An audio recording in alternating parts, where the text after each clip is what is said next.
ሰላም ቤተሰብ እንደተለመደው ዛሬም አስገራሚና ልብ አንጠልጣይ የሆነ የፍቅር ታሪክ ይዤላችሁ መጥቻለሁ። ታሪካችን የሚጀምረው ሶላ የተባለች አንዲት ወጣት የጓደኛዋ የሬንን ቤት ስታንኳኳ ሲሆን የትምህርት ቤት ውጤቱ በጣም መጥፎ ስለነበር ካላሻሸለ ክፍሉን መድገም እንዳለበት ልታስጠነቅቀው ብትመጣም ሬን ግን በሩን ሊከፍትላት ፈቃደኛ አልነበረም።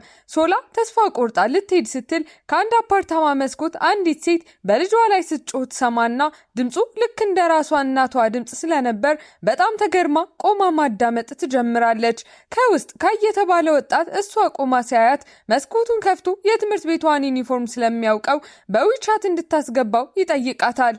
ቀልድ እያደረገን በሚቀጥለው ጊዜ እናቴ ስትቆጣኝ ወንበር አዘጋጅልሻለሁ፣ ለረጅም ጊዜ ቆመሽ ስትሰሚ መክረም አለብሽ ይላታል። በዚህ ጊዜ ሶላ ይቅርታ ልትጠይቅ ስትል ካይ መስኮቱን ይዘጋውና ከውስጥ የካይ እናት ከፍቅር ግንኙነት ይልቅ ለወደፊት ህይወቱ መዘጋጀት እንዳለበት ስትነግረው እንመለከታለን። በዚያው ቀን አመሻሽ ላይ ከጓደኛው ከጄ ጋር ተገናኝቶ አንዲት ልጅ ፍቅሯን እንደገለጸችለት ነገር ግን ህይወቱን ቀላል ማድረግ ስለሚፈልግ እንዳልተቀበላት ሲያማርር፣ በሌላ በኩል ሶላ ከጓደኛዋ ከሊና ጋር ሆና ልክ እንደ እናቷ ድምፅ ስላላት ሴት ትነግራታለች። ጓደኛዋ ግራ እንደተጋባች ስትረዳም ሶላ የአንገት ሐብሏን ከሬን ለመቀበል እንደሄደች ታስረዳታለች።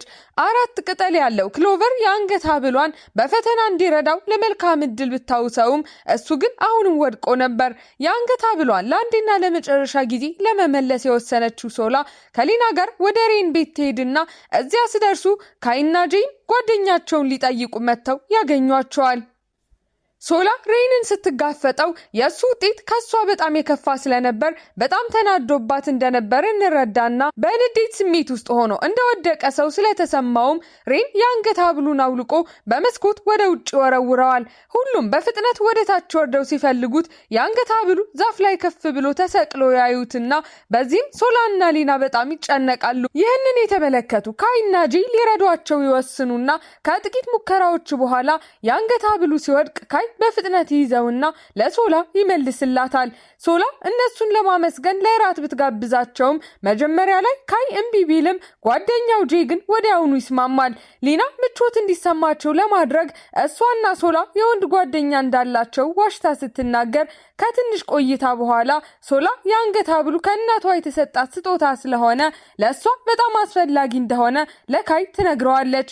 ይህንን የሰማው ካይ በመጨረሻ ለራት ለመሄድ ይስማማና ምግብ ቤት ውስጥ ሁሉም ይተዋወቁና ስማቸውን ይለዋወጣሉ። ካይ ሬን የአንገት ሐብሉን የወረወረው በፈተና ውጤቱ ስለቀናና ስላፈረ እንደሆነ ሲረዳ ለሶላ በእንደዚህ አይነት ልጅ ላይ ጊዜዋን ማባከን እንደሌለባት ይነግራታል። ነገር ግን በድንገት ለካይ መልእክት ሲደርሰው በፍጥነት መሄድ እንዳለበት ይናገራል። ከምግብ ቤቱ ሲወጡ ዝናብ መዝነብ ይጀምርና ሶላ ትንሽ ዣንጥላ አውጥታ ለካይ ታጋራዋለች። ካይም ፈገግ ብሎ ዝናብ እንደሚወድ የሚነግራት በልጅነቱ ወላጆቹ ብዙ ጊዜ ቤት ብቻውን ጥለውት ቢሄዱም ዝናብ ሲዘንብ ሁልጊዜ ይመለሱ እንደነበር ስለሚያስታውስ እንደሆነ እንረዳለን። ሶላ ግን ዝናብ ስለማትወድ በሐዘን ስሜት አንድ ጊዜ ከእናቷ ጋር የተጣላችበትን ቀን ታስታውሳለች።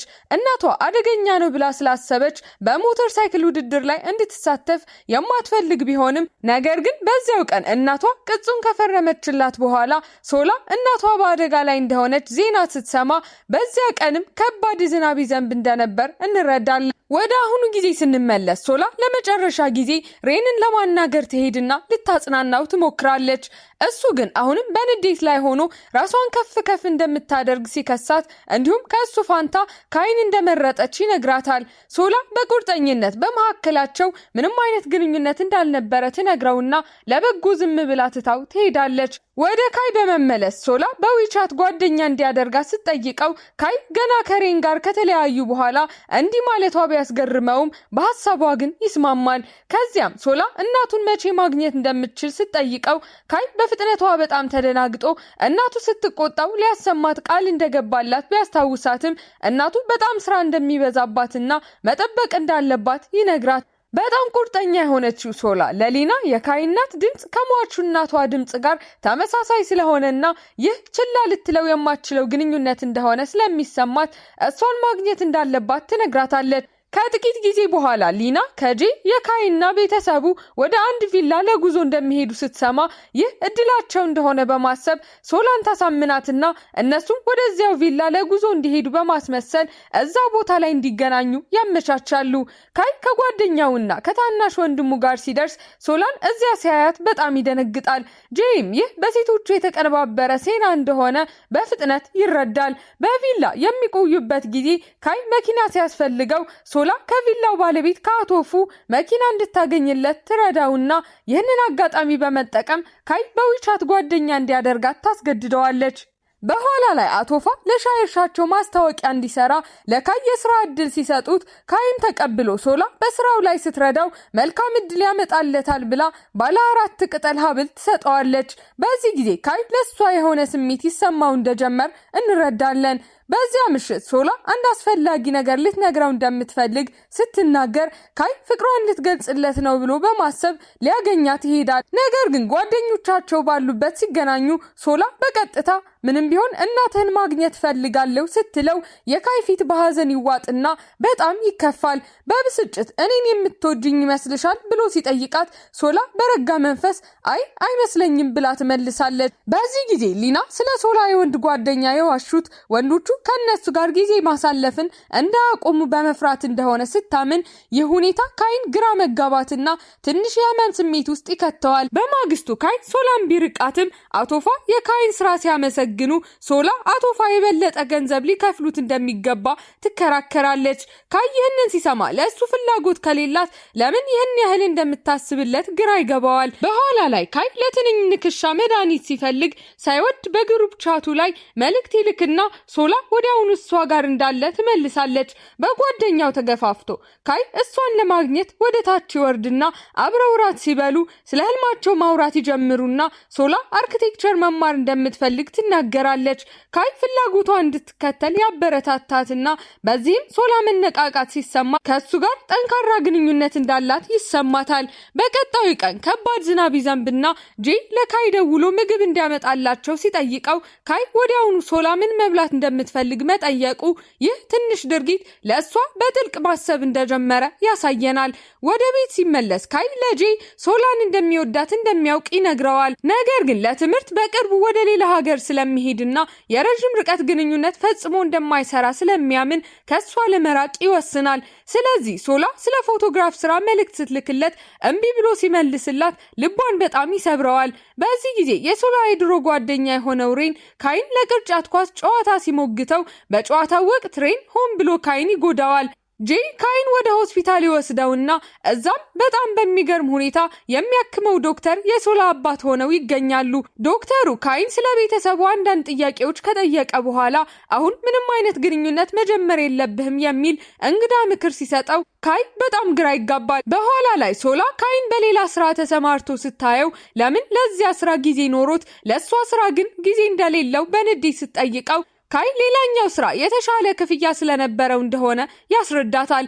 ሶላ ግን ለማንኛውም እስካሁን ለሰራበት ልትከፍለው ትፈልጋለች። እሷ ከሄደች በኋላ ጓደኛው አንዲት ሴት ሂሳብ ለመክፈል ስትፈልግ በፍቅር ግንኙነት ላይ ፍላጎት እንደሌላት እንደሚያሳይ ሲነግር ካይ ይህች ልዩ ልጅ እንደማትፈልገው ሲያስብ በጣም ያዝናል። በዚያ ምሽት ካይ ሶላ ለሌላ ሰው በደንብ አላውቀውም ብላ በመናገሯ ሲበሳጭ ይጨቃጨቃሉ። ይህን ያህል ጊዜ አብረው ካሳለፉ በኋላ አሁንም እንደ እንግዳ ማየቷ በጣም እንዳሳዘነው ሲገልጽ ሶላ ለማስረዳት ብትሞክርም እሱ በጣም ስለተናደደ ሁኔታውን ለማረጋጋት ቀልድ ልትነግረው እንደምትፈልግ ነግራ ታረጋጋዋለች። ነገሩ ወደ ሽቅድድም ሜዳ ሲወስደን ኤሊ የተባለ ልጅ ስለ ካይ መጥፎ ነገር ሲናገር ሶላ ሰምታ በጣም ትናደዳለች። በፍትህ ስሜት ተሞልታ ኤሊን ለሞተር ሳይክል ውድድር ትሞግተውና ከተሸነፈ ካይን ይቅርታ መጠየቅ እንዳለበት ትነግረዋለች። በውጥረት በተሞላ ውድድር ወቅት ብስክሌታቸው ይጋጩና ካይ የተጎዳችውን ሶላን ለመርዳት ይሮጣል። ቁስሏን እያሰረላት እንዲህ አይነት ግድ የለሽ በመሆኗ ሲቆጣት እሷ ግን በረጋ መንፈስ 5000 ዩዋን ልታሸንፍ እንደነበርና እድሉን ማጣት እንደማትፈልግ ትመልስለታለች።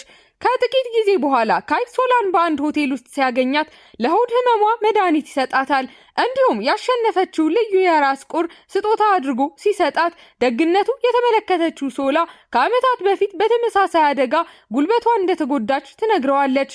ዝናብ ሲዘንብ ጉልበቷ የሚጎዳበትና ዝናብን የምትጠላበት ምክንያት ይኸው እንደሆነ እንረዳና ከዚያም አባቷ ምርመራ የሚያስፈልገው አንድ መልካም ወጣት እንዳገኘ የሚገልጽ ታሪክ ስትነግረው ካይ በድንጋጤ ያ ወጣት እሱ እንደሆነና አባቷ ደግሞ ያየው ዶክተር መሆኑን ሲረዳ በጣም ይጨነቃል። ነገር ግን በዚያው ቅጽበት ጓደኞቻቸው በሩን ሲያንኳኩ ካይ ከዚያ አሳፋሪ ውይይት ይድናል። በዚያው ምሽት ካይ ሶላ የዩኒቨርሲቲ ድረገጾችን እንድትፈትሽ ይረዳትና ሶላ የትኛውን ዩኒቨርሲቲ እንደምትፈልግ ስትወስን ካይ ከአንድ ታዋቂ አርክቴክት ሙሉ የኦንላይን ኮርስ ገዝቶ በስጦታ መልክ ይሰጣታል።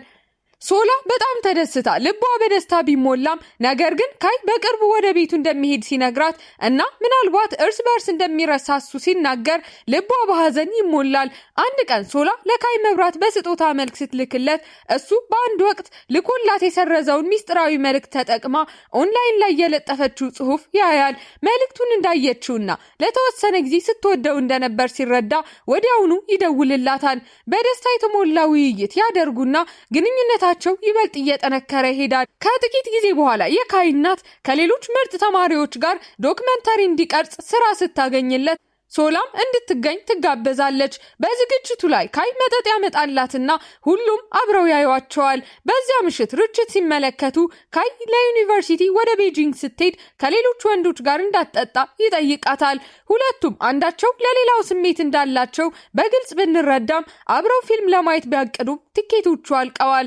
ስለዚህ ካይ በድብቅ የቤተሰቡን ግንኙነት ተጠቅሞ ትኬቶቹን ያገኝና ጓደኛዋ ሊና እንድትሄድ በማድረግ ብቻቸውን እንዲሆኑ ያመቻቻል። በሲኒማ ቤት ውስጥ ካይ ሁሉም ነገር አሰልቺ ከሆነ የፍቅር ቀጠሮ ለአንቺ ያስደሳች ነው ብሎ ሲጠይቃት ስለ ስሜታቸው የከረረ ውይይት ቢያደርጉም ምንም ነገር ሳይፈታ ይቀራል። የሶላ ልደት ቀን ሲደርስ የካይ ቤተሰብ በዚያው ቀን ኮሌጅ በመግባቱ ድግስ አዘጋጅተው ስለነበር መምጣት እንደማይችል ይነግራታል። ሶላ በጣም ብታዝንም ለመረዳት እየሞከረች ለመጀመሪያ ጊዜ ስለ ቤተሰቧ በግልጽ ታወራዋለች። ቤተሰቧ በአንድ ወቅት ብዙ ገንዘብ እንደተጭበረበሩ ትነግረውና ስለ ወደፊቱ ከመጨነቅ ይልቅ አሁን ባለው ቅጽበት እንዲደሰት ትመክረዋለች። በቤተሰብ ድግስ ላይ ካይ ስለ ሶላ ማሰብ ማቆም ስላልቻለ እንደታሰረ ይሰማዋል። በመጨረሻም ቤተሰቡን ይቅርታ ጠይቆ በፍጥነት ከድግሱ ይወጣል። ነገር ግን በጣም ዘግይቶ ስለነበር የሶላ ድግስ አብቅቶ እንደነበር እንረዳና የእናቷ ንብረት በነበረው የመጽሐፍት መደብር ፊት ለፊት ብቻዋን ቆማ ያገኛታል። እሱ እንዳልመጣ በማሰብ ልቧ በጣም ተሰብሮ የነበረ ቢሆንም በድንገት ካይ ከየት መጣ ሳይባል ይቅርታ አረፈድኩ እያለ ሲመጣ ልክ እንደ እናቷ የመጽሐፍት መደብር ቅርጽ ያለው ልዩ ኬክ ይዞላት እንደመጣ እንመለከታለን። ሶላ በደስታ ተውጣ ፊልም ለማየት ወደ ቤቷ ትወስደዋለች። እዛም ተቀራርበው ሲቀመጡ ወደ እሷ ጠጋ ብሎ ይስማትና በኋላ ላይ እጅ ለእጅ ተያይዘው ወደ ውጭ ሲራመዱ ሶላ አጥብቃ ታቅፈዋለች። ምክንያቱም አሁን በይፋ ፍቅረኛሞች ሆነዋልና። አባቷ ሊወስዳት ሲመጣ በድብቅ ለካይ እንዲደበቅ ምልክት ትሰጠዋለች። አዲሱ ግንኙነታቸው የሶላ አባት ሲያውቅና ካይ ወደ ውጭ ሀገር ስለሚሄድ ሲጨነቅ ፈተና ይገጥመዋል። በተመሳሳይ ጊዜ የካይ እናት ስታውቅ ከሶላ ለመለየት በቀጥታ ከዚያ ወደ ትምህርት ቤቱ እንዲሄድ በማሰብ የቤተሰብ ጉዞ ታዘጋጃለች። ከመሄዱ በፊት በነበረው ምሽት ሶላ በድብቅ ወደ ቤቱ ገብታ ልታየው ትመጣና ለመጀመሪያ ጊዜ የተገናኙበትን ቀን እያስታወሱ ሌሊቱን ሙሉ ሲያወሩ ያድራሉ። በማግስቱ የስንብት ድግስ ተዘጋጅቶ ጓደኞቹ አዲሱ ግንኙነታቸውን ለማክበርና ለመሰናበት እዚያው ቢገኙም የሶላ አባት ደውሎ ካይ እሷን ወደ ቤት እንዲያመጣት አጥብቆ ይጠይቃል። ጊዜያቸው እያለቀ መሆኑን እያወቁ በማግስቱ ጠዋት ወደ ቤቷ አድርሷት አብረው ፀሐይ ስትወጣ ከተመለከቱ በኋላ ለመጨረሻ ጊዜ በጸጥታና በሐዘን በተሞላ ስንብት ይተቃቀፋሉ። ካይ ወደ ቤት ሄዶ እቃውን ሲያዘጋጅ ከወራት በፊት በድብቅ ከሷ የወሰደውን የፀጉር ማስያዣ ያገኝና በጣም እንደሚናፍቃት ይሰማዋል። በድንገት ካይ በጉዞ ላይ ባለበት ከተማ ውስጥ ቦምብ ሲፈነዳ ሶላም ዜናውን በቴሌቪዥን አይታ ትደነግጣለች። በህውከቱ ውስጥ የካይ ስልክ እንደተሰበረ ብንረዳም የህዝብ ስልክ አግኝቶ በመደወል ደና መሆኑን ይነግራታል። እንዲሁም እድሜያቸው 80 ሲሆን ተመልሶ ቫዮሊን እንደሚጫወትላት ቃል ይገባላታል። ከአሰቃቂው ክስተት በኋላ የካይን ህይወት አደጋ ላይ መጣል ስላልፈለገች እናቱ ወደ ውጭ ሀገር እንዳይማር ስትከለክለው ካይ ደንግጦ ነገር ግን እፎይታ ተሰምቶት ከሶላ ጋር በተመሳሳይ ዩኒቨርሲቲ ለመመዝገብ ቢወስንም ነገር ግን ይህንንም ከሷ በሚስጥር ይዘዋል። በቤጂንግ ሶላ ብቸኝነት ቢሰማትም አንድ ቀን የክፍል ጓደኛዋ ለታመመው ጉልበቷ መድኃኒት ስታመጣላት ግራ ትጋባለች። ምክንያቱም ከአባቷና ከካይ በስተቀር ማንም ስለ ጉዳቷ ስለማያውቅ በልቧ ውስጥ ተስፋ ይፈነጥቃል። በወቅቱ ከታሪኩ ካይ በድብቅ እየተከታተላት እንደሆነ ስላወቀች እንደሆነ እንረዳለን። አንድ ቀን በክፍል ውስጥ ሶላ አዲስ ተማሪ ገብቶ ስታይ በጣም ትደነግጣለች። እሱም ካይ ነበር። ተመልሶ እንደመጣ ባለመንገሩ ተገርማና ትንሽ ተናዳ ስትጋፈጠው በማግስቱ ጠዋት ካይ ከዶርማ ውጭ ይጠብቃታል። ከቦምብ ፍንዳታው በኋላ እናቱ ሐሳቧ እንደለወጠችና ሊነግራት ቢፈልግም እንደምትረዳው እርግጠኛ ስላልነበረ እንደሆነ ሲያስረዳት ቀስ በቀስ እንደገና መገናኘት ይጀምራሉ። ለክፍል ፕሮጀክት የሶላ ቡድን ድሮን ሲያስፈልገው ካይ እንዳለው ስለምታውቅ ሳይወድ በግድ ስትጠይቀው እሱም በደስታ ይስማማና ይህም ይበልጥ ያቀራርባቸው። ነገር ግን ነገሮች እየተሻሻሉ ሲሄዱ የድሮ ጓደኛቸው ሬን በዩኒቨርሲቲው ብቅ ሲል ሶላን ከሬን ጋር ሲያያት ካይ በቅናት ስሜት ተውጦ ስለ ስሜቱ ግድ እንደሌላት በመናገር ትልቅ ጠብ ይነሳና ጥሏት ይሄዳል። ሶላ ልቧ ቢሰበርም በኋላ ጓደኛቸው ጄ ያገኛትና ካይ ምን ያህል እንደሚወዳት ሲያስረዳት በስንብት ድግሱ ላይ ከጠፋበት ጊዜ ጀምሮ ካይ የድሮ የፀጉር ማስያዣዋን በድብቅ በእጁ ላይ ሲያስር እንደነበር ይገልጽላታል። በዚህም ልቧ በጣም የተነካው ሶላ በዚያው ምሽት ጄ እንዲገናኙ ያመቻቻል። ትንሽ ሰክራ የነበረችው ሶላ ለካይ ይቅርታ እየጠየቀች መዝሙር ትዘምርለትና ከሱ ጋር መሆን እንደምትፈልግ ስትነግረው በኋላም ሁሉንም ነገር የምትናዘዝበት ረጅም ልብ የሚነካ መልእክት ትልክለታለች። ካይ መልእክቱን ሲያነብ ንዴቱ ሁሉ ጠፍቶ ወደ እሷ ሲመለስ ታዲያ ይሄ ማለት አሁን የወንድ ጓደኛሽ ነኝ ማለት ነው ብሎ ሲጠይቃት ሶላ ፈገግ ትላለች። ወደ እቅፉ ስቦ ያስገባትና በመጨረሻ እንደገና እውነተኛ ጥንዶች ይሆናሉ። ደስታቸው ብዙም ሳይቆይ በቤተሰብ ድራማ ሲፈተን የካይ ታናሽ ወንድም ከቤት በመጥፋቱ ከእናቱ ጋር ከባድ ዳግም ለመገናኘት ይገደዳሉ። ከዚያም በካይ ልደት ቀን ሶላ ራሷ የሰራችውን ትንሽ ህንፃ በስጦታ መልክ ስትሰጠው በጣም ይነካል።